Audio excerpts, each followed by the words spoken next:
Good evening, everyone. I'm your host, Jason Miles, here for another episode of This is Revolution Podcast. Thank you so much for the I almost said Grand Theft Auto. For the Give Them an Argument crew for allowing me to host the show in Ben's absence. There's a show going on right now on Give Them an Argument. Ben's going to be playing a lot of the footage, not all of it, from the live event we did a few weeks ago in North Hollywood. The book launch for his latest on Everyday Analysis, 4 essays on Palestine. It was a really great time. We had a great Q&A afterwards. Apparently that's not going to be what you see, but you will see the bulk of the show, they say. So check that out. If you're new to the channel, welcome. Glad to have you here. If you like what we're doing, please hit like and subscribe. Past your gesture, that goes a very long way. If you're a returning listener, subscriber, what up? Yeah. Want to say shout out. I don't do this enough. Shout out to the mods, by the way. Sune, Toussaint, still modding, steady mobbing. Appreciate you guys so much in making sure the conversations we have here stay somewhat civil. Also, there's a new feature that we rolled out the last few months. I think August, I rolled it out, called the Crisis Papers. I try to make it bi-weekly, but issue number 4 is out right now, and it's called One of Us is the Killer, Celebrity Cancel Culture, and the Illusion of Politics in a Neoliberal World. Here is the image of the latest article. It's up right now for patrons. It's nicely formatted to look like a magazine. It takes hours to do, so I really hope you guys dig it and check it out. If you are a patron of the show at the Teenage Anarchist level or higher, that is free for you. You can just get it in the store. If you're not a patron and don't want to be, but want to check it out anyway, definitely you can. Wherever you are watching or listening to this show, there's links in the description to the Crisis Papers. Also, when people ask, where can I read Pascal Robert? Where can I read that article? Again, wherever you watch or listen to the show, there's links in the description to all of Pascal's work, Black Agenda Report, all my stuff with Sublation, my stuff with Damage. It's all right there.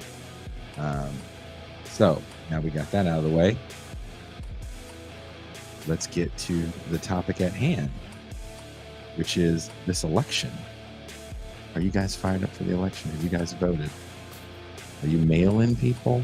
Are you vote in person people? Are you read the news, follow the news people? Who do you have in this election? I want to know. As election day approaches, many of us are bracing ourselves for what the next 4 years could bring. Whether you're planning to vote for one of the establishment parties or opting for a third-party candidate, it's crucial to remember that casting a ballot remains a personal act, not a revolutionary one. For the past few election cycles, we've been told that each one is the most important election of our lifetime. Yet beyond this reoccurring narrative and the escalating culture wars, everyday politics remain largely a popularity contest, how to reach for the majority, even among those who consume independent media. Ironically, much of today's independent left media is starting to resemble the very cable news it once criticized, increasingly focused on personality-driven gossip and polarized attacks. This bipartisan tendency to conflate the personal with the political has deepened, shaping how media across the spectrum addresses pressing issues. In that spirit, we here with the TIR crew want to dig deep into the potential consequences of this election, not simply from a partisan perspective, but from a critical left perspective on power and policy. What might a second Trump presidency mean for the state of the U.S. and the world? How might a Kamala Harris administration address or fail to address key issues like the growing far-right movement, the escalating Russia-Ukraine conflict, and the Israel-Palestine crisis? If Americans vote for the status quo, How much further right has the status quo shifted? And if complacency sets in, could we see a far right agenda brewing in the background with greater ideological coherence than before? These are complicated questions. And while we may not have all the answers, we're here to tackle them head on. And I will be doing that with my co-host, my homie, my dog. He is the man of the Mau Mau Hour. He is the Pascal Robert.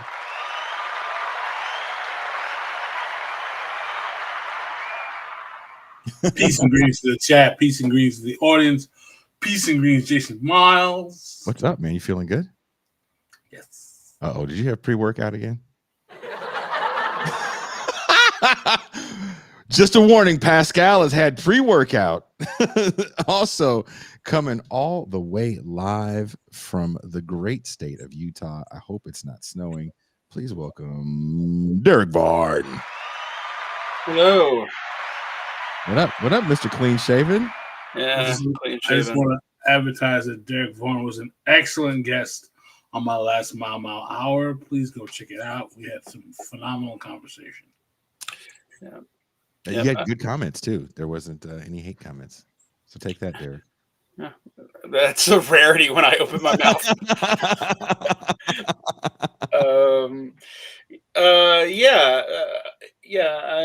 I'm clean shaven and I guess I'm in good spirits. I have to be honest. This is the election that everyone else is losing their goddamn mind about, and I have such a fatalistic attitude that I'm actually at peace with no matter what happens, because I'm like, it's all bad. I'm with you, Pascal. Are you in that same kind of boat as Varn, where you're kind of in almost a Zen-like feeling, where you're like, eh? I actually am. What part of that is actually because of the conversation that Varn and I had on the last show in terms of what this election really means and doesn't mean in terms of geopolitics, which we're going to get into when we get to the meat and potatoes. But there's a lot more smoke and mirrors than actual substance when you come to this election that people really, really, really want to admit. And what became transparently obvious as a result of the vice presidential debate is that these two candidates are scarily closer together in more ways than a lot of people want to admit. Oh, that ain't just on foreign policy. What's so interesting about what you just said, Pascal? So I went to go see my son recently. Actually, the night you guys did the Mau Mau, I was getting ready to take off. Drove up north. Same thing happens to me every time. Phone battery's dying. Listen to the right-wing radio. I'm listening to this right-winger just lie. Change the station, because this is all it is, right? I don't know if it's like this by you guys. Probably not. It's two or three right-wing stations, right-wing Jesus in Spanish, and then like that's all it is, right? And so I'm if you can get anything at all. And so I'm listening to these guys just go off on communist Kamala Harris, this leftist plan. And I was having a conversation with a buddy that lives around here, and he kept conflating the Democratic Party with leftists. And actually, if you listen to the live thing with me, Ben, and Anna Kasparian, there's a moment where Anna says something about the left, and she's referring to the Democratic Party, and I stop her, and I was like, you can't refer to the Democratic Party as the left. No. That's still a thing for a lot of people, that this idea of the Democratic and Republican parties is that they are right and left. We usually say on this show, like, maybe it's the left flank of Capitol at best. I don't even know if it's that anymore, because I do feel like the center, that the centrist that we used to say is pretty hardcore conservative. Most of these people are extremely tough on crime. They're extremely tough on immigration. And that's the only thing these people are talking about, really. Because like you said, foreign policy is pretty much off the board because they both agree so much on it. So I'm sure you guys get into political conversations here and there. It's an election year. People know what you guys do for a living. Or at least Do they? do, seriously. And well, you know, people know.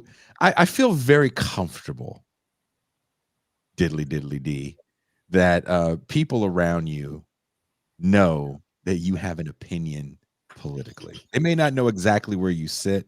I feel that same way about you, Pascal. I feel very comfortable. People know, like, oh, if I have a political question, I can ask these guys.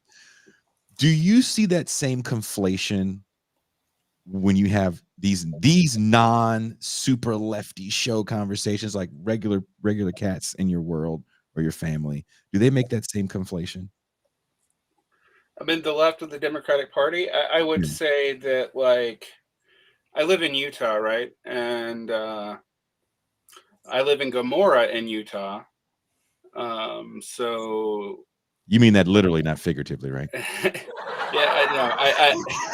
I live in Salt Lake City. So I'm in a little weird kind of purple blue island in an extremely red state. I mean, we basically have two Republican parties here. We have a moderate Republican Party and a Ezra Taft Benson Trump hybrid Republican Party, and they're at war with each other constantly. And the Democrats run this city and nothing else. Gotcha. So I talk to normies all the time about politics. I hear kids' opinions on it, etc. And I tour the city. When I was in rancher country, I saw a ton of Trump signs. I saw this giant Trump banner painted on the side of the building of when he got shot in the ear. But in the city itself, yeah, I know. In the city itself, there were 3 Kamala Harris signs. Now, I see all kinds of political signs, but not for the presidential race, hardly at all. I saw 2, and the funny, of the Harris signs I saw 2 Republicans for Harris signs and 1 Harrison Walsh sign. None of the liberals here give a shit. My coworkers are all moderates. Some of them are like Joe Biden, Blinken worshipers. Some of them are early George Bush Republicans. And okay. a couple are Democrats who voted for Reagan, and that's how old they are too. Damn. So when they refer to the left, they mean Nancy Pelosi. And I find that anyone over 30, that's still largely true for, although the more politically informed kind of have a double take about it, where sometimes when they use the word left, they mean the left, as in the annoying people on Twitter, and sometimes they mean the left, as in the Democrats. That's in the under 30 set. And the over 30 set, Democrats are the left still. I mean, we didn't unseat that. And yeah, they know about Bernie Sanders. Yeah, they know about that other stuff, but they still see that as just a flank within the Democratic Party. And are they wrong? I mean, that's the question. Pascal Robert. I think that's a fair assessment, because for the large part of what politics has meant in the post-civil rights era in America, the only left that we had was the Democratic Party. Yes, we had socialists. Yes, we had Marxists, communists, and whatnot, but they were all popular front acolytes of the Democratic Party. We had communists for the Democrats when Reagan was running as president. So as a result, what has happened is that there's been a major conflation. I would have hoped that clarification would have been made when Bernie Sanders ran in 2016, but it seems like since the Sanders coterie have done nothing but surrender to the Democratic Party, the clarity that was made with what was called the progressives and the regular Democrats is over now, and that basically everyone sees is the Democrats as the left. And I don't like being conflated with the Democrats. There's nothing left about the Democratic Party. It's a capitalist, corporate, militarist party. You know, its foreign policy is egregious. Its domestic policy is only more mild by slight hairs than the Republicans, particularly since the rise of Clintonian third way politics in the 1990s.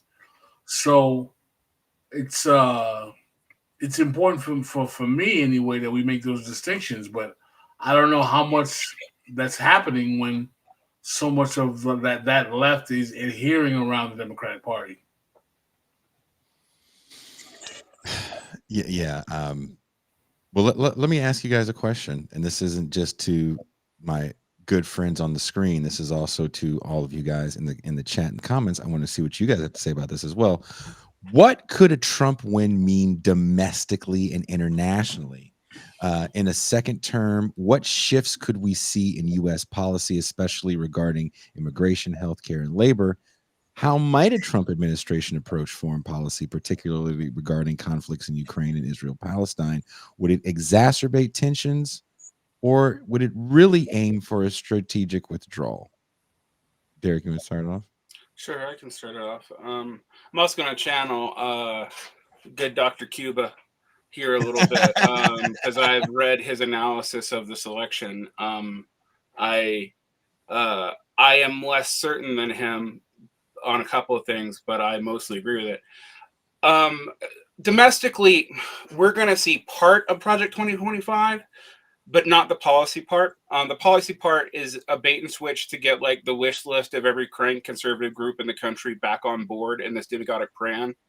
But Trump realizes it makes the contradictions in his coalition a little bit too obvious. And frankly, some of the economic planks in it are so insane that it would potentially crash the world economy. There's no way, for example, we're going to go back to the gold standard in the first 100 days of the Trump administration. So, and if he did that, I think the military would be in charge very quickly. But I don't think he's going to do that. But I do think we're going to see him use what is his right. This is not an actual change in U.S. law. This is a change in U.S. norm. He's going to put loyalists throughout the most of the administrative apparatus. Now that's less relevant than it even was a few years ago. You're going to see the courts go even further right wing. And the West depends on if the GOP takes the House. Now, the GOP was not looking like it was going to take the House at all until recently. Now it still favors the Democrats by about 2 points. But 2 points is within the margin of error. So if he takes the House, then you might see other things. Like you might see Obamacare repealed and replaced with this plan that J.D. Vance is talking about. Which would make it so pre-existing conditions can be charged for, although you cannot be denied coverage for them. But, that's irrelevant if they can charge for them. And there's a lot of other things that we have to ask ourselves. We would probably see mass deportations. Now, is it going to be this mass deportation that he's talking about? I doubt the state has that capacity, actually. That would require a massive hiring and amp up. That's a New Deal, right? That's like a New Deal level public works project job situation. It would be public works, but everyone's a border control agent. Gross. So, I mean, like that kind of thing we wouldn't see. I think we'd see a lot of subsidies to green programs and that sort of thing go away. We'd probably see a return to inflation because his tariffs are going to be inflationary. I think almost every economist, heterodox and orthodox, agrees on that, except for Trump himself. So, is it the end of the world, though? I mean, it's hard to say. Dr. Cuba seems to think it'll have much more effect on the deep state than I do, because I just don't know that the state has these kind of prospects left in it. And we've heard these kinds of things said from Trump before. Now, what makes it a little bit different is that there's more coherence in his approach to the state, and he might have more loyalists this time instead of trying to build a coalition out of different factions in the GOP. But we have to remember that the right in America is actually very fragmented right now, even though things are moving more right-wing. Yes. The right in America is unified under Trump because Trump's a demagogue. because he says stuff where if you're an isolationist or a war hawk, you can think he's talking to you. This is a gift he's had. This is, this goes back a long time. The only thing that we know he really wants to do is an auto-da-fe of all the immigrants, which, by the way, is more popular now than it was in 2019. Yep. And if we are honest with ourselves, the Biden administration actually are the people who rationalized and established the 2016 to 2020 Trump policy that was actually delivered on by Biden. And now that that's happened, what are the GOP going to do? They're going to move right. Now, on international policy, this is highly divisive on the right. There's a lot of even MAGA people who are Palestinian sympathetic, particularly if they're under 35. Mm-hmm. But Trump is likely to tell Netanyahu that all restraints are off. However,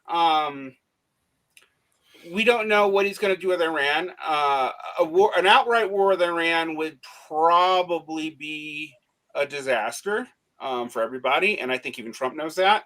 But Trump also has hostility towards Iran and wants to make allies with the Gulf, so I could see him escalating things with the Houthi and being very willing to fight a proxy war in Lebanon directly. Now, the other thing, the reason why I don't think Trump would want to go with Iran, and I said this on my calculations about holding territory and trying to hold territory in the Persian Gulf, would be that would actually require a massive troop increase, not just a massive military capacity increase. And the only way I can see that happening fast enough is a draft, which I do not think Trump wants to be seen as the president to do. But what he could do is in making concessions to Russia over the Ukraine die down, which I think is going to happen either way. I don't. Dr. Cube and I may not agree on that, but I think the Democrats are also losing their patience for it, and it's clear that they can't win. The Ukrainian forces can't win at this point, but at least not in a conventional war, which they're currently fighting. What that means, however, would be probably different between Harris and Trump. So for Trump, it would probably mean surrendering Crimea, the Donbass, and then maybe even parts of the Kharkiv Oblast and the Kherson Oblast. So even more than what was originally in the Russian line of sight. So you're dealing with more than the separatist republics. What other conditions would be put on Ukraine? I don't know. I don't think anyone else does either. But it would likely be something negotiated to end that conflict. Which, if part of that deal that Trump offers Russia involves isolating Russia's traditional ally in the Middle East, Iran, then that may be on the table. I don't know. As I said on to Pascal on the Mau Mau Hour, Trump's way of handling Iran is actually a lot harder to guess than we know. It's actually a lot more up in the air what he may do, and it's going to depend on what his coalitionary partners really want, and who knows what that is. I mean, it's hard to gather which factions of the GOP are going to be in power. We know what faction's not going to be in power, though, and that is the neoconservative wing under Dick Cheney. They have obviously defected to the Democrats, and it seems to be part of a Democrat strategy that I'll talk about later that I'm not sure is going to work. But a lot of what Trump's going to do in foreign policy, I think it's harder to say because Israel-Iran is more volatile, but we have a pretty good idea of what he's going to do with Ukraine and Russia. And in the case of domestic policy, a lot of it's going to depend on if the Democrats keep the House. I think we can safely say, looking at all the electoral maps, that there's very little chance of the Democrats keeping the Senate. That just the map wasn't good for them in any world because of the weird way we rotate through the Senate. So those things can happen. Will all your friends end up in camps? I doubt it. But you might see anti-protesting laws. You might see foreign agent laws invoked, actually, but specifically on the left. So who knows? I mean, I don't think we entirely know. What I will tell you, though, is if you think they're going to just implement all of Project 2025, you're kind of foolish. That would be so destabilizing to the world that I don't think it would be allowed to stand. Pascal Robert. I gotta say, I agree almost totally with Vaughn and Kuba in those introspects. I think that one thing is absolutely clear is that Trump will use his administration to punish his enemies, political and otherwise, and I think he will be merciless to that effect. I think that he will subvert the rule of law to use lawfare to persecute anyone who's come after him. And I think that he will definitely be vigorous in terms of using the immigration policy to do as much detention and repatriation back to people's homelands as much as possible. That will be allowed by the Koch brothers. So, in terms of foreign policy, it's a little bit more unclear to me. I definitely think that he will try to make peace with the Russians on the Ukraine issue. What Trump buys for the Middle East? Listen, can Trump be more hawkish than the Democrats in the Middle East right now? I mean, I think on the question of Iran, it's possible because he's always been more hawkish than the Democrats on the Iran question. But something tells me there's a possibility that Trump wants to come in as under the guise of being the peacemaker president, basically saying that I can make peace with anyone. Let's make a deal. Let's try to get this done as quick as possible. We got to stop this. This bloodshed is not good for business. So there's part of me that's saying that he actually may be better on the foreign policy tip than Kamala Harris, who I'm predicting is going to go straight hardcore to the right because of her unity party ticket with the Cheney rightists with the neocons. I did want to ask that question to you guys. How might a Kamala Harris administration differ in its priorities? What challenges and opportunities could arise in a Harris administration concerning climate policy, economic inequality, and healthcare? In terms of foreign affairs, what might her administration's stance be towards ongoing global conflicts? And would it prioritize diplomacy or align more closely with the current military strategies? And it sounds like, Pascal, you're saying that you think she's going to kind of stay the course. I think she might move to the right. And when we say move to the right, in what sense? Do you think she's going to try to slash all HUD programs? Like, what is she going to do? I mean, internationally, I think that she's going to become a much more. The Cold War between Russia and China will be ramped up in a way in which her hostility towards Russia will be augmented significantly. Oh boy. See, Derek. Harris administration. Well, Harris is a cipher. She's basically a more charismatic Lori Lightfoot, and that's not saying much because she's not super charismatic, although she is fairly smart. If we look at their strategies for who's in the Democratic coalition, instead of trying to do the Biden thing where Biden tries to pull in at least some of the white collar allegiance with blue collar organized labor to keep some elements of the blue wall up in the Midwest. Harris seems to think that just appointing Tim Walz, and even if you like Tim Walz, was enough to pacify that. There has been a ton, and I mean a ton, of donations from crypto and other sorts of tech stuff to both campaigns, but to Harris campaign, you've seen this pivoting towards a kind of like entrepreneurial spirit in the Black community. The Democrats are also freaking out about Black men and Latinos not being as loyal. But if I've looked at long-term statistics, and I want to point this out, the Dems want you to think that the world began in 2007, because that interracial coalition that emerged with Obama, they've been banking on it being stable in their means to ascension for a long time. At the same time, they've been relying on elements of the class of the relatively elite, petite bourgeois and professional classes to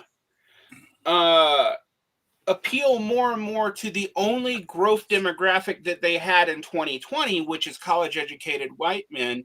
And there has been some pivot towards blue-collar women, but only over abortion. Now, let me tell you the paradox of that. And we can actually learn this from watching the GOP. When the evangelicals started to decline is actually when they started getting what they wanted. All right? And why would that be the case? Now, some of it's because it went through lawfare and not through the legislature. But the other reason, if you think about it, is if you are promising someone something and you never deliver it, they're a captive base until you deliver it. And as they fade and they're not as big of a base, then delivering what you promise is a way to keep the few that are left loyal. So on margin, it might matter, but you no longer need to bait them in the same way because they're a smaller part of your coalition. We saw that with Trump and the evangelicals. Evangelicals are more loyal to Trump than ever, but the evangelicals are frankly a smaller part of society than ever. All right. I think we're going to see that with abortion. I don't think that the Dems have ever meant to codify Roe v. Wade because it is a motivating factor for them to win elections in purple and red states. And so continuing to promise it and not do anything about it is something that would be very useful to keep their base motivated. And if you're not that cynical, you probably should be. So you're not going to probably see that. You're also probably not going to see them doing as much of, throwing as many bones to pro-life Democrats anymore, but they're still probably not going to give you what you want, because giving you what you want would deactivate you as a voter base. And if they're trying to pull blue-collar women in, and that's all they have, all right, then there you go. Now, clearly they're gearing up to blame the left, Black men, and Muslims on their loss if they do lose. That's clear. I mean, we've already heard stories about even Muslim Democratic politicians being asked to leave Harris events. Like that came out last week. All right. And we're not just talking about what happened with the Palestinian woman at the DNC either. So what do we see there? Well, they know that they have lost a large part of the Muslim vote in America. The last poll I saw on that says about 57% is going to vote for the Green Party, and about 52% is going to vote for the Democrats, and then the rest are probably going to vote for Trump. So they're willing to sacrifice that demographic. I think they're hoping that they can use abortion to get a lot of suburban women out, both blue and white collar, to make up the difference. Which, by the way, with the white collar end of that, there's a good chance that the war appeals are actually part of the program. Have you guys heard about what's going on with the Iowa polls? Something happened? Yeah, for the first time. I mean, don't forget, Trump won both of his bids in Iowa pretty handedly. But there was a poll that was done by a pretty famous female pollster that showed that Kamala Harris was ahead in Iowa by a few points. And what, to Vaughn's point, what caused that ascendancy was that white women were shown to be gravitating towards Kamala Harris on the abortion issue. And then it's not just only young white women, it's also white women over 65. They made a trade like that Chappelle Show skit, and they traded brown men of a certain age for women, Latino women that usually vote white, and white suburban women. Yep. So, and why they made that trade, I hate to say, is actually somewhat rational, because women. Wait, let Pascal say it. Go ahead. Women are more loyal to voting constituency. You know what you want to say, Pascal, because half of them niggas can't vote because they're felons. I was actually going to be willing to say that in the South, half of that can vote because they're there. I'd have been very comfortable to say you're a felon. The other thing is the black men voting for Democrats at that level. Now, they've always voted for Democrats well, not always. Since the end of Jim Crow, let's put that in there, they have always voted for Democrats in large numbers if they could vote. But the idea that 90% of, or 99% or whatever of the black male vote was going to go to the Democrats is actually an Obama 08 phenomenon, and only an Obama 08 Say it again for the people in the back, Varn. That's an anomaly that they accept to be a norm, and it's not a norm. It's a one-shot deal. Obama was a one-shot anomaly politically that created a coalition that the Democrats, to your point, have been trying to replicate for 4 election cycles. It's not going to work. That dog ain't going to hunt anymore. Right. And then on the Latin vote, a lot of Latin people do not want to crack down on illegal immigration, about 40% last time I checked. But no one is even trying to push through an immigration reform policy that would benefit anyone and streamline anything. I mean, everyone's pretty much hoping like DACA and some executive fixes will do that. So why would anyone care about that either? And when you look at the parts of the economy that a lot of Latin people are in, which is a lot of petite bourgeois small businesses, because frankly, they didn't have the same roots into municipal employment because of a language barrier. That's changing over time. 2 or 3 generations in, that's different. But 2 or 3 generations in, you're also looking at people voting more of their economic interest anyway. So when you look at that, it actually never made a lot of sense, other than the extreme racial animus that you saw from the GOP after 2006, that the Latin vote would be super loyal in the first place. The one thing I will say that complicates this, there are a few things. The optics of that New York rally for Trump really are bad and did alienate a lot of former Trumpist Latins. So, especially in Pennsylvania. Right. So, who knows? Now, when we look at Harris's policies, I mean, basically we're looking at the Biden administration pivoting more right. Waltz is not a particularly right-wing individual, although his stuff on foreign policy seems pretty much identical to everybody's, unfortunately. But I don't know how much influence he's going to have. We have to remember that he seems to be picked partly because he doesn't have a lot of national ambitions beyond this election cycle. So what are we going to see? Well, if our main appeal is to try to peel off the last little bit of college-educated Republicans at the expense of groups that are less likely to vote, either because of felon laws or because of just low historical turnout, then we don't like the Democrats' gambit makes some sense in the short run. It makes no sense in the long run, but no one seems to think the long run matters, because the Democrats' primary arguing point at this point is what exactly? Well, we're not Trump and we'll stop Trump from making things worse. That is their only selling point. And while I'm not going to say it doesn't matter, like that Trump won't do things, like Trump could make things much worse here. It's also unclear to me on the long run, what Harris would do except allow for a whole lot of things to move more rightward at the state level. We've already seen it. The states got more right wing under Biden than under Trump. That's a fact. Like, look at what happened in Florida. Look at what happened in Texas. That the Biden administration emboldened them, and they did nothing really to counter it. Nothing at all. Even when they looked to be breaking the law, they didn't do anything to counter it. So what do you want? I mean, the Democrats, and the question that we have to ask ourselves is, if we reward the Democrats for this behavior because we're afraid of Trump, what won't they do?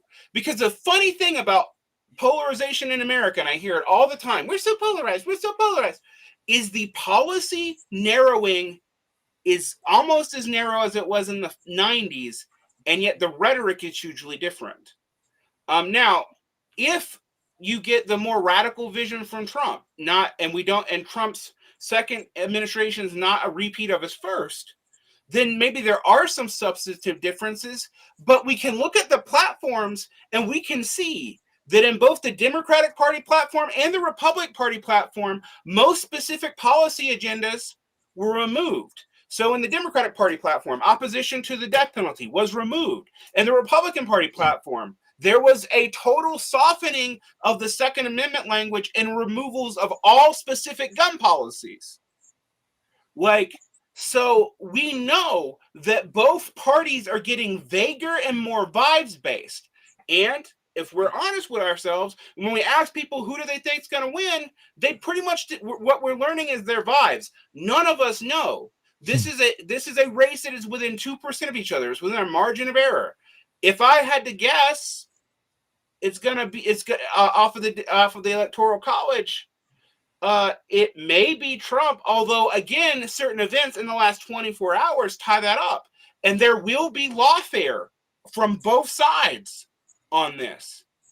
And I will say this: while the Republican strategy of lawfare is usually to aim towards the absurd, the Democratic strategy of lawfare has been remarkably pathetic. They swung at Trump about 3 times and barely did any damage. And it took them 4 years to do that. So I don't think we know what it's going to mean. But the reason why I'm kind of zen about this is I see the period of the aught teens is over. And we can look at the far left and see that. The far left today looks like the far left of 2006 to 2008. You mean not relevant? I do, actually, and totally has no domestic agenda. Just like during the time period when we saw Bernie ascended, it had no foreign agenda and all domestic agenda, because apparently the left can't walk and chew bubblegum at the same fucking time. Hey, you watch it with your facts.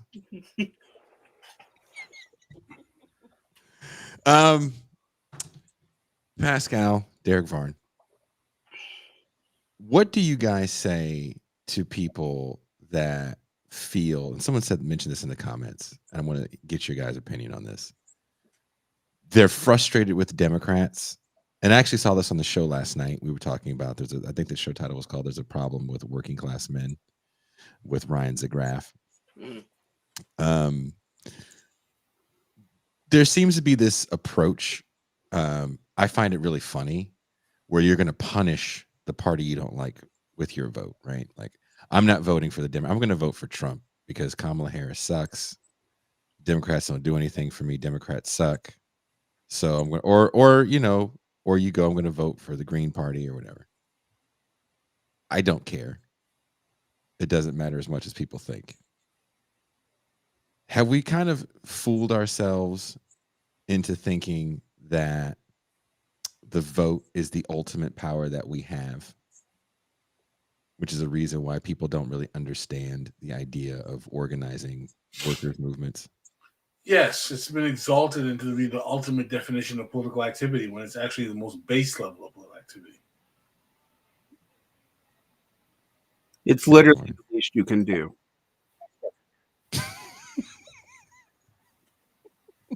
Anything less and you're not political, I guess. Like, I mean, it's so epiphenomenal at this point too, because I've heard a lot of people talking about labor. What's labor right now? What's labor right now? Labor is organized labor is what percentage of the population? Last time I checked. Does anyone even know? Organized labor. Oof. It's extremely small, less than 6%. It's more than that, but it's not a lot more than that. So I believe it's about, if you are looking at organized labor, but you're including the public sector unions, it's something like 16%. The areas of labor growth that we've seen have been like in small shops, or they've been in areas of decline, such as the auto industry, which, by the way, if we actually rationalized our tariffs towards China and let China EVs in, which are pretty good and would be good for the environment, the UAW will probably die. Oof. I mean, these are things that you have to look at about why the left feels so powerless. And you can tell yourself these stories about it, but labor has not increased as a proportion of population since everyone's been talking about labor mattering. I've come on the show for 4 years and said, if you look at what the Bureau of Labor Statistics says, we do see workers' militancy, but it's not translating into organized labor growth. If you look at and the people will say, oh, but there's been this many more applications for small shop unions. And I'm like, yeah, unions that are about 40 people at a time. Right. I mean, like, that's what these small shop applications are for. They're for service sector unions, which are small. Mm-hmm. And the labor laws in the South, if people want to know where the GOP is actually going, they've always been bad, but they're getting really, really bad, because as soon as the UAW started showing any growth, they changed all the laws on them and stopped them in their tracks. Mm-hmm. Which is really easy to do in this country because we're a federated country. And one of my big issues with the internet activist world is people only watch national news. Ooh. They don't know what's going on locally, which means they're always flat-footed by people who are in power locally, who know their own area. And now that local news is almost all nationalized anyway, since they're all just repeating AI bullshit and whatnot. You pretty much have to be involved to know. So this means a lot of strategies that I hear aren't working. And I mean, the vote, I'll be honest with you guys. What you guys did with the vote, you guys being us on the left, I'll own it, although I was not even in America and didn't participate in the first Bernie campaign, was to retie, as Pascal said in the beginning, a left that was looking to exit a coalition with the Democratic Party after feeling betrayed by Obama, which, by the way, if we'd have read our history of the New Left and its relationship to the Kennedy and LBJ administrations, we would have seen this shit coming, because it was the exact same shit in the 60s. Shit, it goes back to the New Deal. Right. So all this stuff is really interesting to me. Now, there's a lot of people say we don't manufacture things in America. We do. We're the second largest industrial producing society in the country. I mean, in the world, not in the country. That doesn't make any sense. In the world. But let's take this seriously for a second. The proportion of American workers who work in heavy industry is 16% because the extent of automation. Oof. So with that in mind, and we have even seen the percentage of GDP coming from direct production go down, which makes me worry about GDP, by the way, that we can't entirely trust it, and it may be more volatile than we actually think, because all that money that people were just dumping into AI that they haven't got any payback on technically increased your GDP. So this is why you've been seeing these big GDP numbers under the Biden administration, and yet you haven't felt it. Now, you haven't felt massive unemployment either, but the employment market's beginning to weaken, partially because of all this investment in AI, not because the AI has been replacing anybody. It actually isn't that efficient, but because so far it's a very expensive product in energy cost. Now, the Democrats have been laying out their whole development thing on this, and we know this because of the CHIPS Act, right? If we think about this, we got the only things we got the Democrats to do were the Build Back Better Act and the CHIPS Act. And what did they do? They decoupled us from China. And interestingly, the Republicans are saying they're going to undo that, but then like punish China in new ways, which is like a 25% tariff or something. So, regardless, if Trump is serious about having that tariff applied to all trade partners, even Mexico and Canada, there's no way you're not going to see mass inflation. And you might also see a die down of what little industrial gains have been made under the current administration. So, I mean, but what are we going to see under Harris? Harris is talking, getting crypto to black people now after 2022, when we saw the crypto markets go pot up. They've given so much money because they have that kind of cash, because Ponzi schemes often do. They've given so much money to candidates that we now hear candidates talking about crypto when the public has way moved on, because they saw what happened to the crypto exchange bank, and they saw what all those people on the Forbes 30 under study were doing. If you want to know right now, one of the best ways to know if you're going to be in prison for blue collar crimes is to be in Forbes 30 under 30. You leave Bhaskar out of this.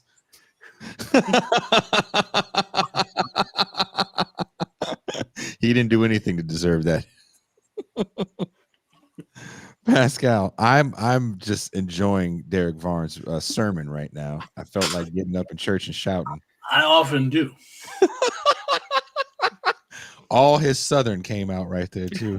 Yeah, as I get mad, I get the Georgia comes back. I was like, damn, man. We often get the best of Varn here at This Is Revolution. I think this is the best Varn rant in a minute, man.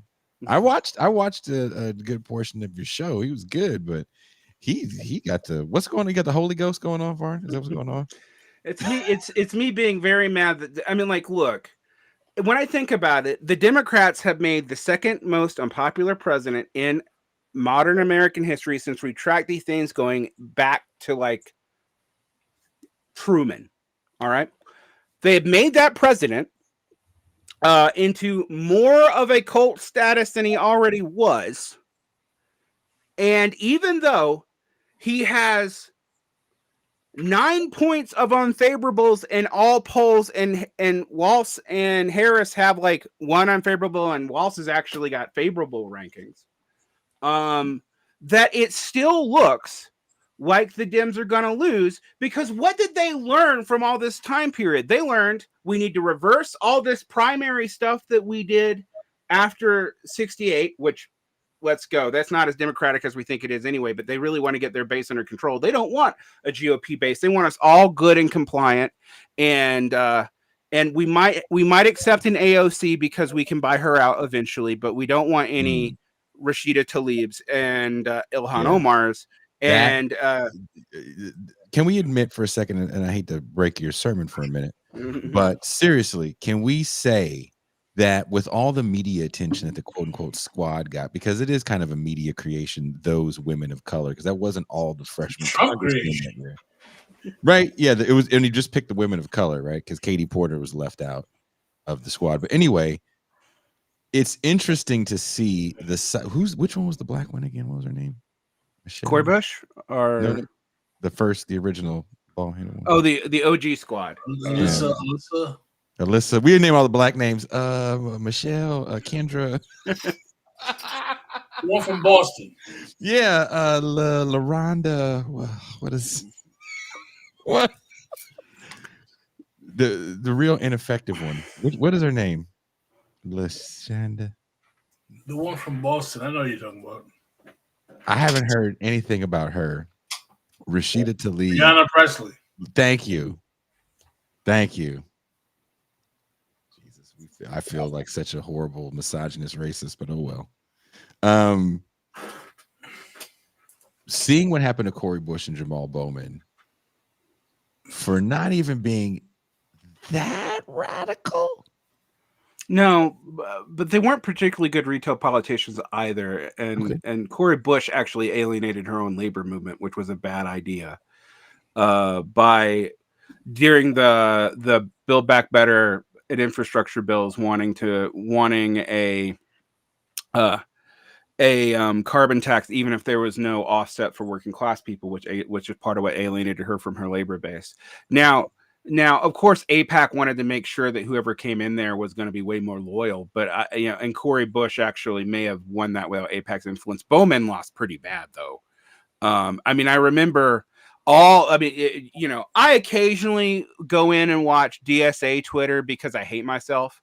And it's like watching MAGA or Twitter or QAnon 2 years ago. And there was this big explosion. Griscom got mad, and everything about like the Bowman and like these Palestinian protesters for Bowman, right? Well, I saw the rally for Bowman that AOC and Bernie both went to. Now, this was still in the Biden period, but Bowman in the greater New York area attracted about 200 people with about 50 counter protesters who were Palestinian. I was like, you guys argued and made it sound like the biggest event in the world in DSA Twitter, and your politician in the greater New York area throws a rally with AOC and Bernie and can't get more than 200 people there? Y'all fucked. Like this whole tempest in a teapot about whether or not we should protest Bowman about his seeming capitulations to Zionism is frankly not even the primary problem. So, it's been crazy to me, and it's crazy to me watching what the remainder of that Bernieite left is doing. All right. I'm seeing people trying to say that if Harris wins, the pro-Palestinian part of the DSA working group, so the people who are the more conciliatory towards the Democrats, should claim victory for pushing the nation left on Palestine and getting Kamala in, which is the most self-delusional thing I think I've ever seen said. Because it was the donors who got Kamala in because they knew that Biden was going to lose. Also, he might not even live that long. And that there's no evidence, none, that Kamala Harris is actually going to do anything to de-escalate what is going on in Gaza. Yes, she has said she wants to work for a ceasefire. So has Joe Biden. And they've been saying that while the entire time they have been sending tons and tons and tons and tons of munitions to Israel. And the one time an activist got Kamala Harris to say, maybe we should consider an arms embargo, within 24 hours, the campaign put a stop on it, which lets you know that Harris was just doing anything to shut the person up in front of her, which if you've actually watched her argue and articulate, you see that a lot. I mean, like I said, she's a slightly more articulate, slightly more charismatic Lori Lightfoot, and that isn't saying much. I wish I had an organ, like it was church. Because there were moments.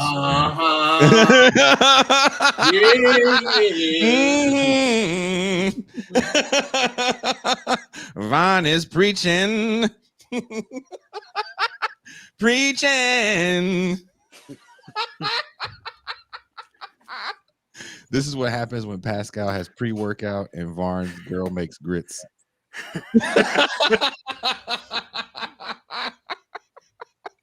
Is that what happened?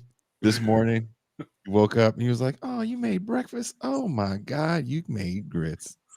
Man, as much as I love grits, they're really kind of hard to get good grits in Utah. I mean, you can get them, but that's fair. That's fair. I went to a biscuits and gravy place, Jason, here in Utah. Okay, and I'm not making this up. They put quinoa in the fucking grits. White people need to leave certain things alone. Eric, this is what you say to those people next time that happens. You having an unnatural allegiance to losers. You guys start talking to him like Cat Williams. If you go to any restaurant and there's quinoa and the grits, you fucking flip that shit over like an angry cat. I left. Good day, sir. Pascal, I know you are Haitian, but did you eat grits growing up? Yes, I did. My father used to love grits. Really? Yes, whenever you went take us fishing, we would go to soul food restaurants and have grits for breakfast. Oh no shit. So so if someone put quinoa on your grits. What is quinoa? I don't know what quinoa is. What is that? Quinoa is a Peruvian high protein grain, which I actually do like, but it needs to stay far fucking away from my grits. Away from my grits. That's fucked up, man. That's how you get into a fight, actually. Is it a form of polenta? No, it's a bunch of tiny little rice seeds, kind of. That's high protein. It's not something you would want in grits. You would be like, what the fuck did you do to these grits? And like, oh, we put quinoa in them. I love grits. I have grits for breakfast often. Well, you would pull out a gun and shoot some. Yeah, I mean, quinoa is pretty great. It's a good grain from Peru, but like it doesn't need to be near grits, and it's also unfortunately a grain that has been gentrified the fuck out of by white people. Yes. And you know, I'm not usually here to play the waste card, but like upper middle class white people do not need to gentrify my my grits with their culturally appropriated uses of quinoa. That's like, oh, Jason, we forgot to say rest in peace, Quincy Jones. Quincy Jones passed away, man. Yes, that's a major loss. That's a huge loss. A rap album Depot says Buckshot of Black Moon got jumped. Have you heard about that, Pascal? I did not know that. You know who Black Moon is, right? Who got the props? Who got the props? That's fucked up. Whitey strikes again, says Bad Luck. Well, there are people like you can buy quinoa. Like quinoa's been so thoroughly appropriated, everybody eats it now. But yeah, full English breakfast. Oh man. Oh so God, why? I don't touch Why? blood sauces. It's just if you've been to the UK and you see what the people eat for breakfast, you're like, oh, word, okay, I'm fine. Give me some more of that dry, unbuttered toast, please. Haggis. Oh my! So my first time in Scotland, or second time in Scotland, we got stuck there for 14 days, and we ended up staying with one of the bands we were touring with. They were from Scotland, and they had got a VPN and they were watching American food shows. And they're like, there's this show. I'm not going to try to do the accent. They're like, there's this show. It's called like Man versus Food. And he makes these dishes that they look really good. And I was like, well, whatever he makes, I can make. They're like, well, what is this meatloaf? I was like, oh, I'll make meatloaf. They're like, what is pulled pork? I'll make you all that. So they were fucking with me. I didn't realize that. They're like, we'll make you a fucking Scottish treat. And we'll make you some haggis. And I didn't know what haggis was. I had never heard of it. Oh, and it's ground lamb and sheep stomach. I call it like Scottish chitlins. Yeah, that's about right. And they fooled me into thinking that the haggis was an actual animal. That is. I mean, I love that you literally can't buy haggis in America. Dude, they were so in the house. They lived in this house, and it was one of the band members for the band we were touring with, and his wife's family lived next door. So the wife had called her mom and said, "Mom, there's Americans in our house, and they're going to make us the Man versus Food. And they said, if you buy them the ingredients, they'll make everything." So that was the agreement. So as a joke, they were like, we went next door to the mom's house where they had made haggis. And even that meal was a joke because they served it to us and I was eating it and no one else was eating. And they were like, are you enjoying this? And I'm trying to be nice, like, oh, it's got an interesting flavor. And then they just started laughing and brought real food out. Yeah. But Yeah. A lot of people defending the honor of blood sausage. I have nearly been killed by blood sausage 3 times when I was in Asia. And so since I'm not a weirdo racist, I'm not going to assume that the white version is not going to kill me either. So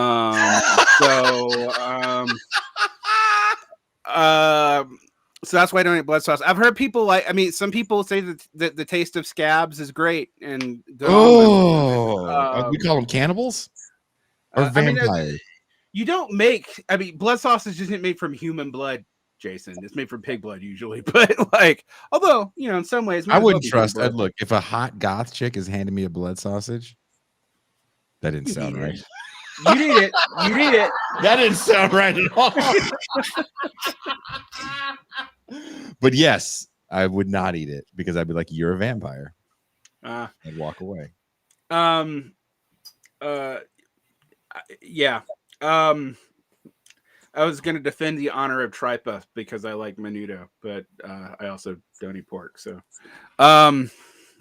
anyway, it's funny how food discussion is somehow less depressing than discussing anything about this goddamn election.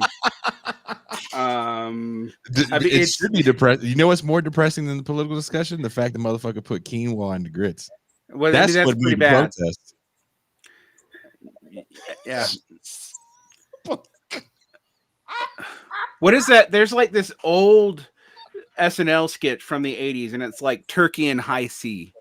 And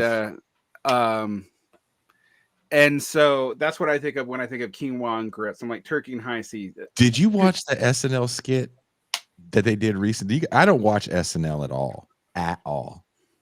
Just I don't have a TV, first of all. But some of their skits for this election cycle have been kind of funny. Have you seen the one they did on Tim Kaine? No. They had a game show called Say My Name.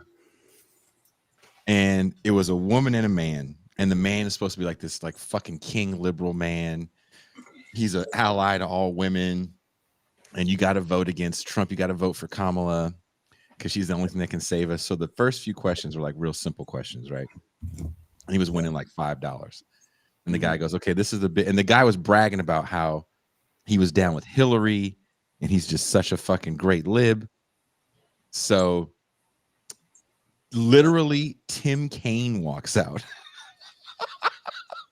Like not a person dressed like Tim Kaine, but the senator walks out. And the host goes, who's this man?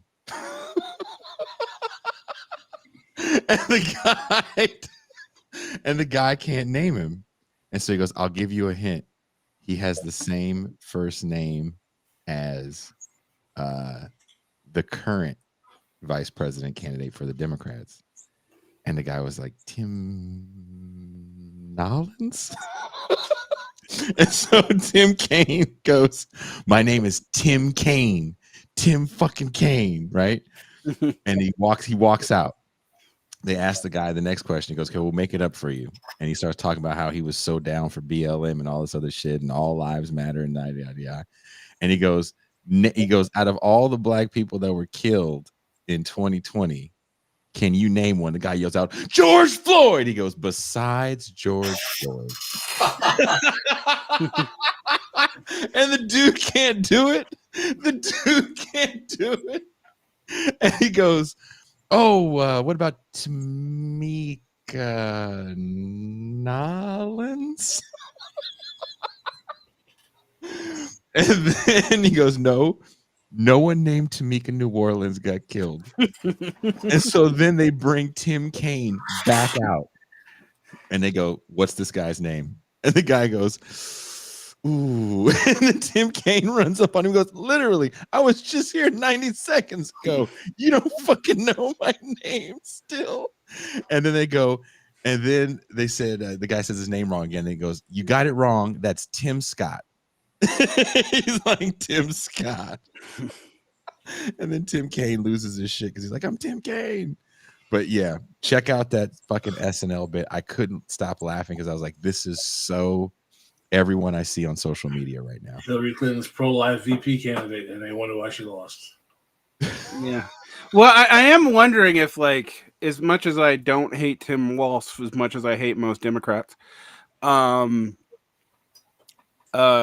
his Zionism apparently is a little bit depressing, but nonetheless, does it seem like Tim as a vice presidential candidate is a cursed name? Ooh, Just saying, like maybe who else was it, Tim? I don't know. The only other Tim I can think of lost. So Tim Kaine in the membrane. I thought that for the longest time, I thought that was a Michael Brooks joke. Like he made that up. I didn't know that was a real fucking campaign song in 2016. Thank you, Lin-Manuel Miranda, ruiner of everything. Except Do you remember that, Pascal? Tim Kaine on No. the membrane. Tim Kaine was profoundly right-wing, though. A lot of people don't remember that. He was very conservative. Tim Kaine in the membrane. He is very conservative, although weirdly, he's like I've heard people say he's actually not terrible on Gaza. But as I've said before, predicting Gaza politics in the Democratic Party is actually really, really hard. Because other stances don't seem to be strongly indicative of much. See everyone's man from Pennsylvania. Oh, what's that dude's name that everybody was on the board for? And then No. The senator, right? The senator who had a stroke, and he always be dressed like he about to go hoop, or he's homeless, like a homeless dude that's finna go hoop.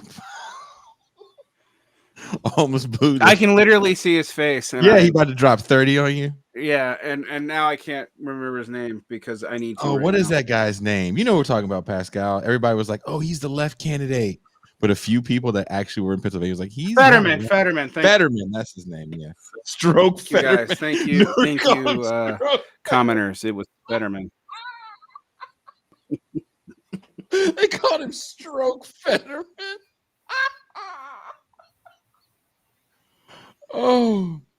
Someone's talking about Chris Catrone is endorsing Kamala Harris. I saw a video of Chris him. Chris Catrone likes to upset people in his nominations. I don't know. I mean, I think Catrone is.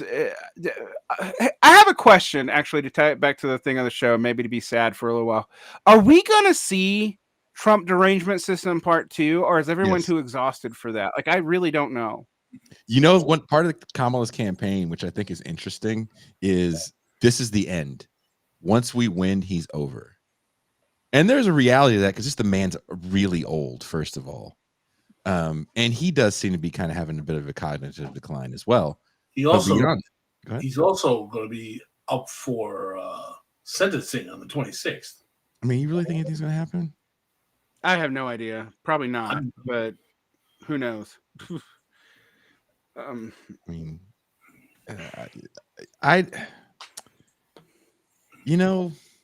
I thought that was an interesting way, because when people in this world talk about voting strategies, it's like they've never talked to real people, like the shit they say. By this world, do you mean leftist, or do you mean online, or do you like, what do we mean here? Which world? A little bit of everything, okay. in the gumbo pot, if you will. Okay. The gumbo pot of fuckery. It's like when you talk to people and you see what people are worked up about, it's nothing that you say. Nothing that you say. So, even when you go to like rural areas that have been devastated, if they talk about politics at all, they're probably pretty apathetic and apolitical. Yeah, I mean, or if they're like this much hopeful, it's like someone needs to come in here and fix this. It's like, well, what does that mean? And why do you want someone to just fix it? Like, is it that easy? Has anyone ever fixed it? I mean, people have done better industrial policy than we've done, which is basically none for for the last since Clinton. But I mean, the Democrats tried to do some industrial policy, but they fucked it up. And let's be quite frank, like our Constitution is at war with our Constitution, and that the federal system that it's set up is really fragmenting at the moment because it was held together with Supreme Court rulings from the 60s and norms, which just means we play along to ignore that we have a problem. And that shit's over. That really is over. Like, I don't even think the Democrat. I mean, everyone's like, oh, the Democrats won't do anything, you know, like that. They've like them putting pressure on a lot of Silicon Valley to censor for them. Really seems to have turned Silicon Valley against them, and we've really seen it. Plus their tax policy, and we've really seen this in the fact that we saw, you know, a lot of these tech owners who were good progressives who are newspapers like the Washington Post and the LA Times, put stamps on their good liberal editorial panels and telling them they couldn't endorse anyone, which yes did lead to massive defections in readership. Although it's not like, I mean, I don't know. I mean, like, it's funny because I'm like, are the newspapers making money now anyway? But it's been dead for some time. But it's interesting to see that come out because it does seem like there's a lot of resentment in that world, and it's not all the obvious teal Elon Musk level resentment where people are gonna endorse Trump or get on that train. But I mean, I kind of think we're watching Bezos and Zuck break bad, and that they're not pretending to be progressives anymore. So that will be interesting where that goes. But also, I mean, if Trump derangement system comes back, I know a lot of people think it's going to come back hard. I actually don't. I don't see it. Young people are not nearly invested in the same thing. No. Yes, they're invested in getting the bag. Right. They're invested in getting the bag way more than they were invested in healthcare 8 years ago. So well, let's also be quite frank about the healthcare situation. Like, the American healthcare system and the American school system are both literally failing in front of our fucking eyes. And I can't get most even Democrats to talk honestly about it. And the reason why is that it is very clear that a large part of their donor base are tied into the people who run and administer hospitals. And if we're honest about that, they're the same fucking people who run the universities. What is the Ivy League universities' main sources of revenue? It's their endowment, which usually means they're the largest landlord in the cities that they're in, and it's their hospitals, which is a good way for them to rent seek for federal money. And so, do you think the Democrats are going to turn on their most loyal constituency, the educational apparatus that's also probably a financial industrial complex more than it is an educational apparatus at this point? No, they're not going to do that. That's who fucking gives them their money. So, like that, and the left, I hate to tell people this about the left, but Christopher Lasch called this shit about the left in the 60s. We often huff fumes off of Democrats' hopes and failures. Most of us here came here because of Obama. Right? Let's be honest. All right. Two things radicalized most of us: Obama and 2007. We're trying to forget that 2020 even happened.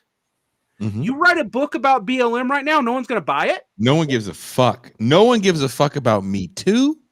No one gives a fuck. Look, no one cares. This is going to sound fucked up. No one gives a fuck about colored chicks, and no one gives a fuck about niggas. If you didn't get your fucking George Floyd money in 2020, I feel sorry for you because your moment is fucking done. Done, and more done. Sorry. It's just over. I should say poor colored chicks. I mean, here's the thing, though. we have to kind of admit that whatever you can say about Adolf Reed's politics, he did call this, that was co-opted into an elite politics, not once, but twice. Mm-hmm. It was co-opted into an elite politics at the end of the Obama administration, during BLM 1, and it was co-opted into an elite politics during BLM 2. And we can't even get the left to be honest about how much grifting, and I don't mean grifting in like this media person's a grifter. I mean literal scams. Literal scam. No, yeah. That happened around BLM. Like, they just want to make it go away. No learning from the strategy failures. No trying to figure out why a real movement, probably the largest real movement we've seen since, I don't know, actually, went up in smoke in a year. But that's the thing. It didn't, though, because the cats that are still, I'm BLM LA, especially that's the chick that's that's the woman that's running with Cornel West, right? She's still part of it. They're still getting donation dollars somewhere. I agree with you. It went up in smoke in the sense that whatever it was supposed to do, and it got people mobilized. What happened to that mobilization? And I think that's what you mean by the smoke, right? Yeah, I mean, it was always a hustle. I mean, we got a enriched black leadership class out of it. Sure. That's what I said. If you didn't get 2020 was a watershed year. And if you look at the amount of money that went out to start these foundations and who had a goofy fucking art project or a Kindy-like book, all that shit gets funded. You had Cedric Johnson come on here and say, I don't get to be on people's doctorate committees. Same thing with Toure. That shit's gonna last in education for a while, but we also have to be quite honest about it in the American higher education system at the moment, because men in general are not going. I know this for a fact. I'm a high school techer. I used to teach seniors until we were talking about it yesterday. We were talking about it yesterday. They're not going. They're not going at all. In fact, but that was the trade, Derek. The trade was like, I can give you niggas crypto, and who gives a fuck where you go? But these black chicks are literally going to school. They're getting degrees. We can indoctrinate them into the PMC, and they're going to be good democratic soldiers, because the biggest fear is the control of your body. That's been the talk about abortion since the 80s. Which is also why we're not going to see any action on abortion in any meaningful because you way. have the neoliberal solution. It's about choice. Right. If it's not about healthcare and family planning, then it's a choice. We have to think about what the Supreme Court did. The Supreme Court with Dobbs actually gave both sides the ability to continue to mobilize around abortion. Mm-hmm. Now, it's not as motivating for the right anymore, because, the right's usually in the places where it's going to be restricted. And there's large steps of overreach. See Alabama on IDF, etc. On IVF, not IDF. That's getting old. And fertilization, etc., etc. But the states' rights argument has been a long argument, and we see progressives pick up this shit. You're from California. You hear Californians talk about like, we need to do Medicare for all on a state-to-state level. I can't think of anything stupider for 3 reasons. 1, capital flight is real in states in a way that it isn't at the national level, although it's still pretty real in the national level too, but it's way more real in states. California is a big enough state to kind of offset it, but most states cannot. 2, states don't have currency sovereignty, and most of them have to eventually balance their budgets, which means that the cost is a lot higher than at the federal level. And 3, the whole point of having a single payer is that it's mass enough to force good concessions from medical providers, which on a state-to-state level, if you're not California or New York, you can't do it. Even California and New York are going to have a hard time doing it at any scale. So this like left federalism bullshit, some of the weirdest turns I've ever seen, because it's just like, California is not even California. So like, what do you think? I don't know. Connecticut's gonna do, or or Wisconsin. I mean, those are like,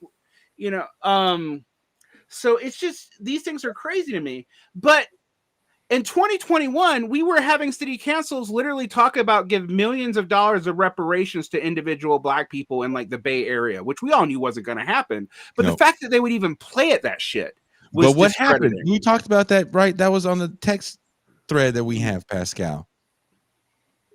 Then who got paid? Somebody got paid to sit there and do that research, right?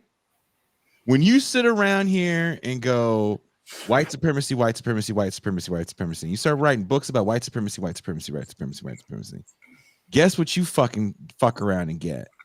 You get that call. Hey, Gavin Newsom's got this fucking commission, and you can get a grant where you can sit around for a year and write papers about reparations. And then we can come up with a proposal, and nothing's going to happen. I mean, we have seen, we're on that panel where we can get paid a lot more to speak. We're going to get published in much better publishing houses, no more academic presses. We can get that Simon and Schuster money. We can get on CBS Morning, and we won't bring up the Palestine thing. We can just talk about white supremacy, white supremacy, white supremacy. Right, which has very little purchase even in communities of color these days. I mean, not that communities of color don't believe in white supremacy, but that particular mode of talking about it has less and less purchase. But I promise you, academia is insulated. It's insulated from its own failure. Like, one of the things that I want to point out about like academia's failure on education almost entirely is that its money sources isn't from its these undergrad programs don't matter. They're largely trying to pull people in from foreign countries because they can charge them more money, and then also look progressive because they can say that they're more diverse, even though their economic diversity has gone through the toilet. Which also, by the way, means that working class Black people aren't benefiting from all this shit at all, which we kind of all know, but no one will admit. So when we see that, what do we see? We don't see movement on anything. Even the bribes. Okay, let's talk about a bribe that the Biden administration did around student loans, which was to throw them into chaos. All right. Now, I'm just going to say this is not my policy. This is not what I would ideally do. But if I was a politician, I would say, I'm going to forgive all the interest and be done. Right? Pay back what you owe. A lot of people have already paid that. And we're going to do it forever. And then we'll try to figure out a way to revamp the program. They didn't do that. They threw a forgiveness policy that was kind of obvious that it was going to get pushback.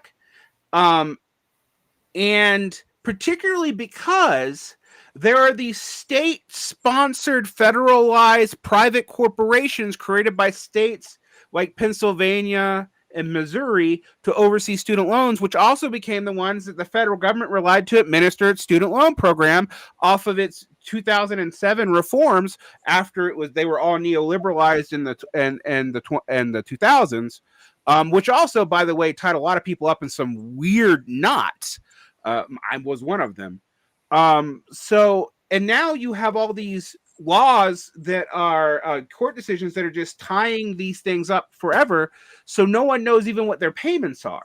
So you have other chaos. It would have been better if the Biden administration did almost nothing except actually deliver on actually existing legislation, which now they're having trouble even doing because they've tied that up into their weird executive orders. So, for example, everybody on IBR who got moved automatically to the SAVE plan, whether they wanted to or not, is now frozen, not having any idea what's going to happen based on the election. And of course they tied it up with the fucking election because they're hoping it's going to motivate people to vote.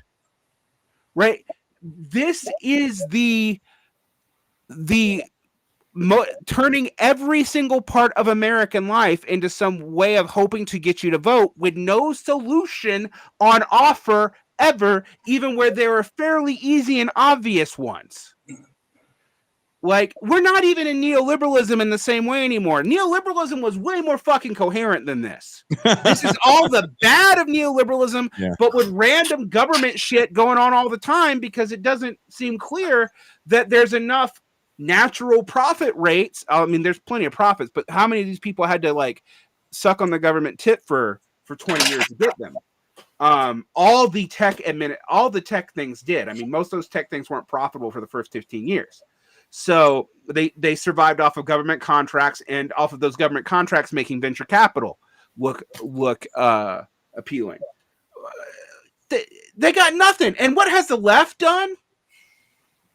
Like, remember I said I don't feel like we can walk into bubblegum at the same time, but every single domestic issue, like, I don't think the domestic issues are more important, by the way, than Palestine or our foreign policy, but they are important. Mm-hmm. But every single domestic issue, the left, at least the left that wants anything to do with electoralism at all, I mean, I'm not even talking about people in the Democrats, has pretty much defected. You know, and we're back. I mean, like, literally on the third party circuit. Okay. None of us were talking about Jill Stein. This is how far we've regressed. That the only viable alternative was to go back to the same alternative that's been tried with the Green Party 4 other times.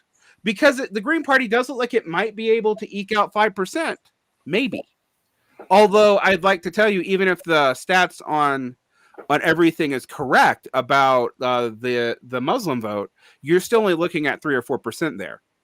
So maybe they do. I mean, I'm not here to I'm not here to shit on the Green Party. I'm just saying it's interesting that we didn't go there until literally a month ago because we exhausted all of our other options.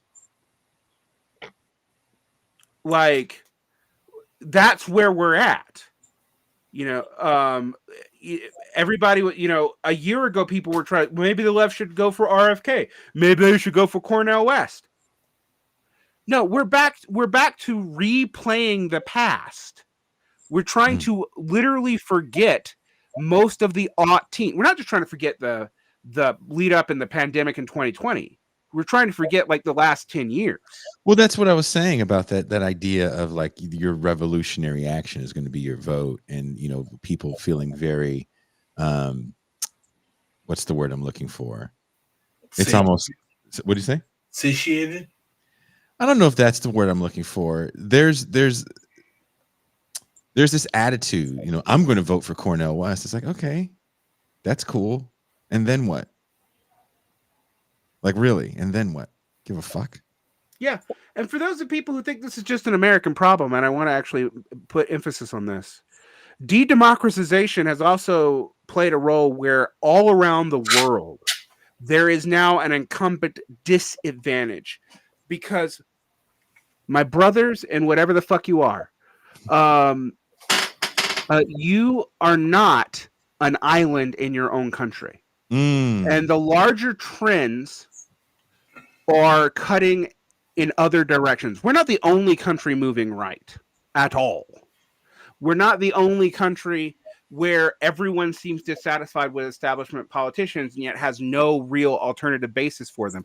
Look at Keir Starmer. Keir Starmer, Labor won in a landslide with less support than Corbyn lost with, not because they were a protest vote. And because everything else was so divided that they were the last dog standing in a lot of cases. Right? And they're not doing anything. Britain is still seemingly wanting to become white Argentina, while Argentina seems to want to become, I don't know, the abyss or whatever. Because we all see how that's going too. Most of the red waves have been defeated. Yep. I mean, worldwide, people, we've heard all this stuff about, we have all these authoritarian leaders like Putin and Xi. I mean, I'm going to bracket that out for a second, okay? But like, that could be true. That cannot be true. That's beyond the scope of what I'm talking about right here. We've seen de-democratization across the board everywhere. Macron, Francois Baud should have been able to form a government. They could not. Macron even reached out to Le Pen. The whole reason that Macron ever came to power in the first place was to stop the ascension of the French white, and he's made a coalition government with them. So if you don't see how things are moving, because it's not just your left that's failed. People, this is just America. America doesn't have a left. No, I will admit, like the DSA is 55K right now, down from its 90-something K in 2020. So they've lost 40,000 people in 4 years. And France on bout is 600K, okay, of cadres. So there is a massive difference, but nowhere in the quote democratic world, whatever the fuck that means at this point, is the left seemingly doing that well, unless they came to power a long time ago, with the kind of exception of Brazil. But Lula's coalition is very different. It's very different. That's why it's so quiet over there. And Mexico is also kind of different. Very different in Mexico. But there's also tensions between the Latin left governments. See the tensions between Lula and Maduro. All right. There are strong tensions there. So we have to ask ourselves, why did this go so poorly? Not just here, but as a worldwide movement. All right. Because I'm going to tell you what if Britain is a sign of our future, the left in America, as we knew it from the 2010s, has self-liquidating again, like they did in the 80s. And so regardless of who wins this election, we're going to be in a much more right-wing movement. And when people talk about fascism, that seems to me to be hope that the left would matter, because liberals tend to support fascists to fight leftists. They don't need to. Thank you. Thank you. Where's the organ?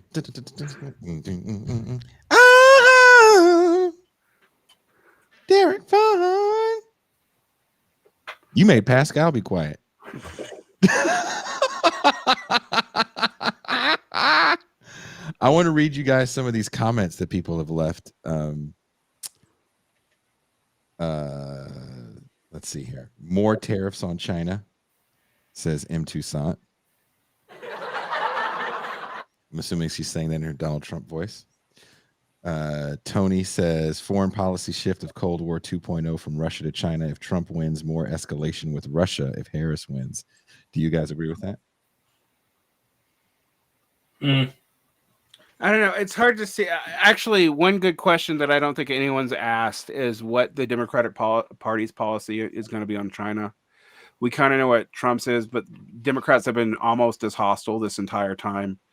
They've normalized Trump's tariffs on China. Have done a lot of stuff in that regard. So we have to ask ourselves, what do they even mean? I mean, so on China, I don't know. There's BRICS is growing pretty quickly, but there's also a lot of internal tensions in BRICS because right now, for example, India it's finally going through its massive industrialization period in some ways after it's even technological-fied. And I know that sounds insulting, but it's kind of true because we're seeing early industrial levels of GDP growth, which is like 8-9%. China, of course, beat that during its GDP growth period, but I mean, India has not seen that in a long or ever. So at least since we've had that kind of stats.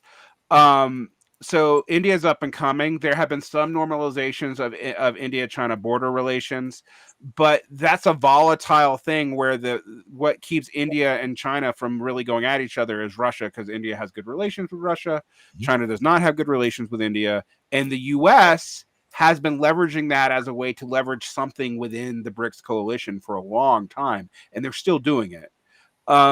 So where does that all leave us? Well, one of the things that I've been asking people what they really want to talk about when we talk about like a multipolar world is that there are détentes. I mean, in fact, a lot of people should want them. They're détentes for these different great powers, right? And it seems like Trump wants to realign that chessboard somehow, and the Harris administration doesn't.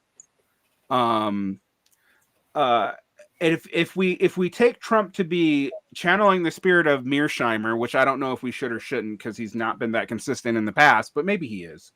There is a pivoting towards hostility with China, although the Mearsheimer stance priorly that it should be open warfare that he used to even promote in Australia 2 years ago has really softened. So maybe they're hoping to realign that chessboard. I have no idea if that would be successful. I suspect not, but I really don't know because I'm not going to pretend to read the minds of the foreign policy thinkers in all these countries, particularly when a lot of this is now like state secret. But what we can see is that we still haven't seen the Belt and Road Initiative really kick back up. Chinese growth is not terrible, but it's not great. They're not hitting their growth goals, and their youth unemployment's really high. So they're going to have to pivot somewhere. Russia has seen massive development. It's developed its internal domestic production economy for the first time since the end of the Soviet Union, and quit being such an extractive economy, although it is because of that adjustment and because it's relatively encapsulated, having the problems that encapsulated societies do, which is productivity in a closed system will lead to inflation. Sorry, MMTers. But we have that. We have documentation of that in the current Russian situation. So when we look at that on the world stage, there's a lot of places for people to move right now. How should we feel about that? And what should we want? I mean, the thing is, geopolitically, it's clear to me that we're not going to benefit from a Harris administration. And I don't know that we're going to benefit from a Trump administration. It might slightly tick down the possibility of nuclear war. So, I mean, that's not nothing. But to be fair, Ukraine is kind of in such rough shape now that that's not really a threat in the same way anymore either. And it seems like NATO barely cares.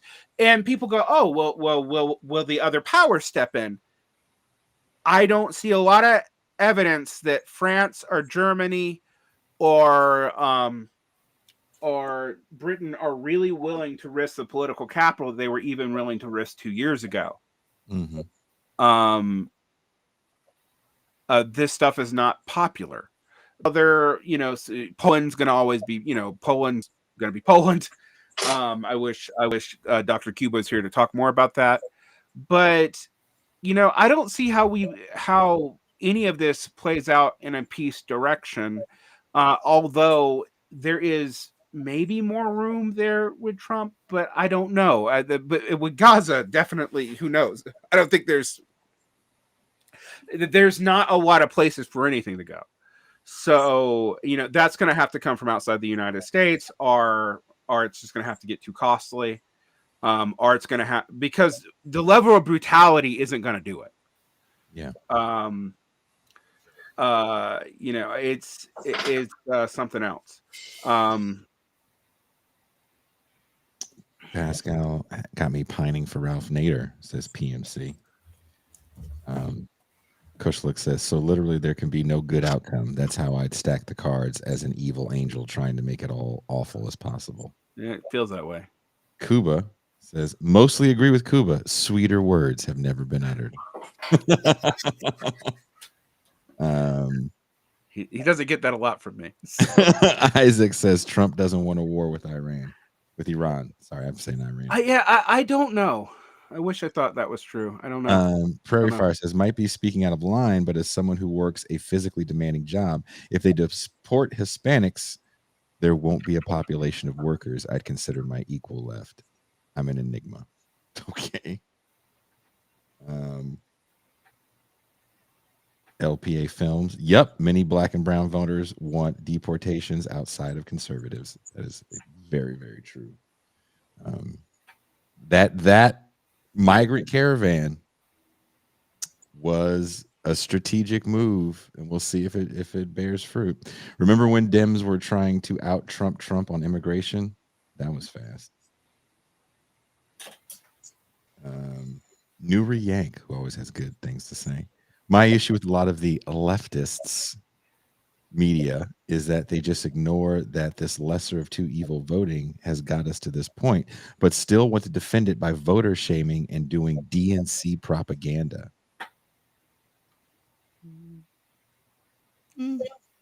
I could see where you would say that. I'm going to sound like Benjamin Studebaker, but the electoral road for now is closed. If you want to open it again, you're going to have to do other kinds of work. I was going to make a dirty joke. I think people want deportations. Thinking of it, it'll force companies to raise wages and hire them. That's what people think. That is not smart for people to think that. But I also saw a video today of a guy that didn't understand how tariffs work. He thought tariffs made things cheaper. I thought that was funny. I'm fine with whoever wins as long as they bring back freedom fries. It's a great comment. I love Kamala campaigning with a pro-life Republican. LOL. Go feminism. Oh, that's from Lady Gaga. Liz Cheney. Is she still out there with Liz Cheney? Yeah, the Cheney, the neocon DNC union tour has been like the weirdest thing that we went from democracy is joy, which by the way was Harris stealing a card from Syriza. I want to remind you how it worked out for Syriza, but nonetheless, that they were doing that to let's do a tour with the Cheneys, and literally the most ghoulish people I can imagine. Yeah, I dislike Cheney more than I dislike Trump. I'm going to be quite honest. Oof.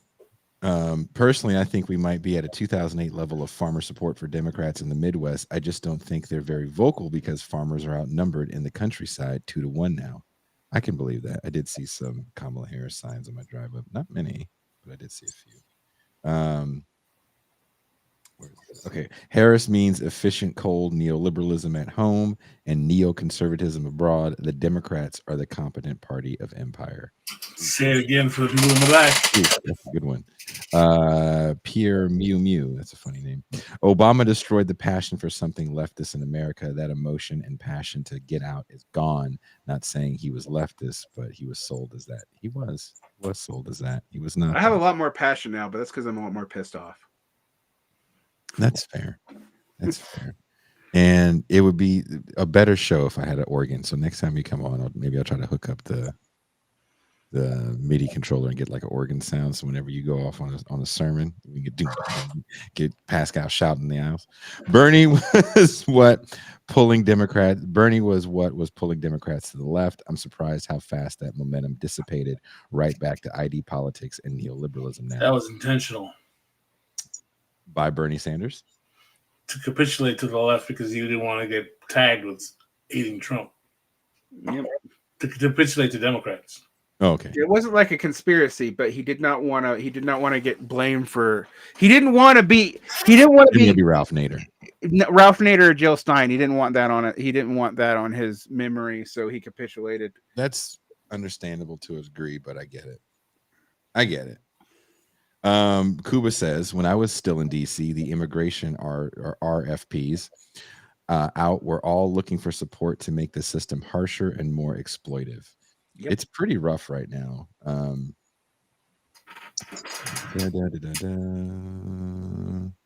Abortion is not a social issue. It's a healthcare issue. The government sets regulations on healthcare, such as you can't be denied entry to an ER if you have no health insurance. Yep, and you can't be denied service, but what service you get, however, is an entirely different thing. However, good luck on so the idea that social issues and medical issues are separate is kind of funny. I'm a black man in Chicago, and because of the Dems not actually doing something for the poor, working class Black and Latino community, this has caused huge animosity between both. Illinois red soon. I've seen that here in Salt Lake City too. Well, I again, black men are no longer something the Democratic Party gives a shit about, and they have black women. And Latin men are the same. I mean, yeah, Latin men are the same too. Hey, fellas, Dodgers win. Nobody cares. Don't forget that most Dems, including OC and Biden, ran into the arms of Vichy Republicans who deny railroad workers their right to strike. I haven't forgotten. This is why the left needs to organize its own backyard first. If you can't do that, then why pretend you can take on the nation? Yeah, I have to agree with that sentiment. I've actually thought a lot about how we went from like there is no left to we're going to win the presidency in 2 years. It's kind of crazy to think about that. Remember when everybody was like AOC 2028 AOC? Yes, I do remember that. And I remember vomiting in my mouth. Thank you for the super chat, Strom McCallum. Chris Catrone, Reed Kane. I don't know who Reed Kane is, but I know Sutter Kane. Socialist Legacy. Okay, that's who Reed Kane is. Gotcha.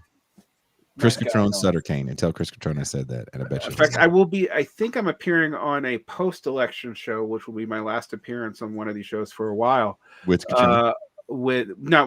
I am doing an interview with Catrone because everyone begged me to do it, and because I like Chris enough. I'm doing a show on Antifada where I think Reed Kane will be representing his positions. I'm not sure. He was invited to. So. Oh wow. Biden's industrial policy is a bad joke. Please don't forget that joke for Chris Catrone. Chris Catrone, Sutter Kane, 2024. Sutter Kane. Do you need Sutter Kane? Only the real horror homies will know who that is. Drunk Dalek, who is Jeremy Salmon, that helps us out with movie night. So shout out to fucking Jeremy. And shout out to Jeremy. This is Revolution. Can you talk about how fear and anxiety pitches don't actually motivate non-reactionaries and in fact will exhaust everybody? Pascal. Here's the thing. Every poll indicates that the democracy is ending has the most negative effect on the Democratic voting populace. So that them doubling down on that strategy is weird because all the polls indicate that it doesn't work, but I guess that's all they got. Also, this comment for me is the best one of the night. George Floyd died so that the court tellers could open up an investment account. Oh, God. That's painful. That's Pascal. What say you to that comment? Chef's kiss to that one. I feel like someone just like stabbed me in the gut. Joe Biden's public option was more popular than Medicare for all and would be a quicker, easier path to national health insurance. Remember that one from 2020? I do. Sadly, I forgot about that. Yeah. Where are we? Raider fan. I think this says Raider fan. We have seen the limits of identity politics. Post-colonialism often obfuscates modern imperialism through trauma-induced mythologies of the past. I thought we should. I used to think that too, but then they came up with Kamala Harris. When that happened, I was shocked. But, I've been predicting that Kamala can win. And if I'm right, a lot of people owe me fast food. I just want that thrown out there for the people that are watching the show that know they owe me fast food. I didn't take any bets on this one. Because you knew. Because you ain't fucking stupid. All the other motherfuckers is like, you don't know. Okay. But if I'm right, motherfucker. And don't use the app either. Pay the full fucking price. White supremacy was literally the only thing activists cared about. Oh, and I guess giving needles to homeless people without having any plans to fix the issues that make working people uncomfortable. Oof. That was another one. Nice little snarky audience tonight. A lot of people are rightly, but I mean, do you remember when the left was always talking about all the homeless people? It's not like they went a fucking way. No, nobody gives. Look, well, I don't hear any of that shit anymore. No, I got to step over you when I'm at my protest for something. Fuck out of my way. Thank you guys for hanging out with us. We will not be on Tuesday because you guys got to go vote. And there's going to be a million shows on that are going to do all the voting shit that you want to see. And I didn't want to compete with it. And I'm glad we were able to do this show. I'm sad that Gene and Kuba weren't here. But I feel like I still had squad. We had Pastor Varn. From now on, whenever you come on TIR, you are Pastor Varn. Is that fair? Reverend Vaughn. Reverend Vaughn to the pool pit. It's funny. The one, me who has literally no relationship to Protestantism whatsoever, except a mild bias against it, becomes Reverend Vaughn. That's pretty funny. Just guess I've been listening to the Black Church for a lot.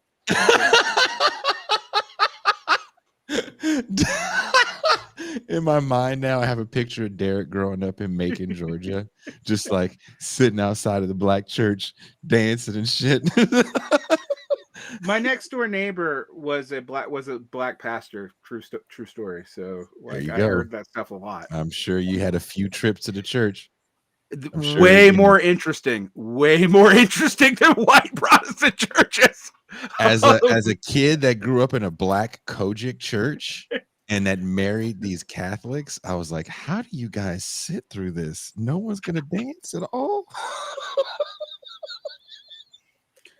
Well, just a white Baptist church is just as boring, but with more shame and not even the fun calisthenics and robes. So, and wine. There's no wine either. Maybe there's snakes though. Sometimes there's snakes. Have you ever been to a mega church? I have been to one. Yes. That shit blows my mind. That shit. I've been to. I call it a mega church because it's big as shit. And yeah, those blow my mind. They're not as fun. They're just kind of, it's like going to a big amusement park like Disneyland. And black church to me is like going to the neighborhood fair. Pascal, did you grow up in one of those churches where they shout in the aisles? Or you went to the Catholic church, didn't you? Well, my mom was Protestant, my dad was Catholic, but I went to Catholic churches most of the time. Somebody just commented, we take drugs, Jason. Thank you guys so fucking much. Let me know what church you guys go to, and are you used to shouting in the aisles? And were there moments where when Varn went off, you felt like shouting in the aisles? I think he killed it, and I think he deserves this one. Here it comes!